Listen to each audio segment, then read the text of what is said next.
this is an obvious distinction, but it's not the obvious that I want to dive into. It's the more subtle and underlying aspect. I've always been drawn to the polyphonic synths. My first was a Polymoog, a huge heavy synth with decent sound, but the mainstay was I could play chords. That's what I needed in a band, and that's what I felt was important. I moved to the JX3P to satisfy the 80 cover songs that we did, but ultimately I hated monophonic synths. My first ever was a Mini Korg.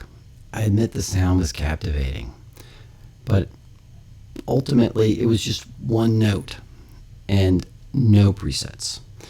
I hated it after a while. Getting back into synths later in life, I went to the workstation and high polyphony instruments over and over again. They could do both, but something strange happened in the process of recording my thoughts and the music that I was interested in into my DAW. I was playing a lot of lead type monophonic sounds to create the textures and a fabric of sound. So I was really using my super polyphonic synth as a monophonic synth. This revelation made me re-look at monophonic synths, and I went and bought a modular system. I got it, and unfortunately I went overboard and was overwhelmed with the complexity, and I was very discouraged when I couldn't generate the sounds without a significant amount of effort.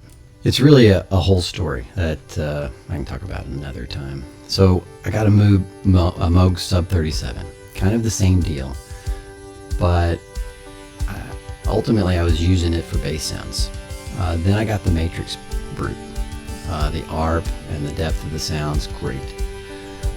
One of the advantages of these was the ability to store sounds for later use. So both the Sub 37 and the Matrix Brute, I had multiple presets. So that was kind of appealing to me. So they found their way into the mixes. Finally, I got a Mother 32 and started syncing several synths together and using an ARP and sequence textures, and the Matriarch and the Monopoly followed after that. So in the past several years, I've only bought monophonic synths. Ultimately, the monophonic sounds form the cornerstone of my music experience.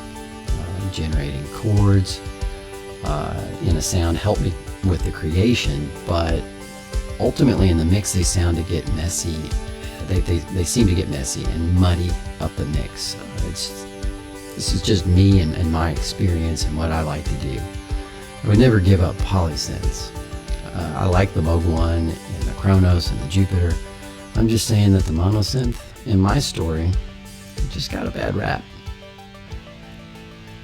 See you next time.